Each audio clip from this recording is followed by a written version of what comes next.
Yun, magandang araw mga bossing. May bago tayong gawa rito. Kulay version pa. So what ito is, buhatin natin ha.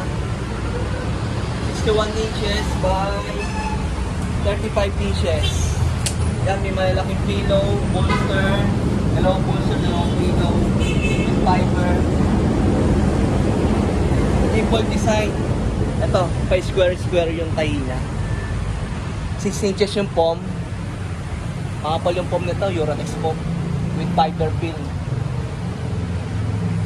May piping sa dalawang tagiliran, may piping nito. Yung frame nito solid to. May mga plywood to.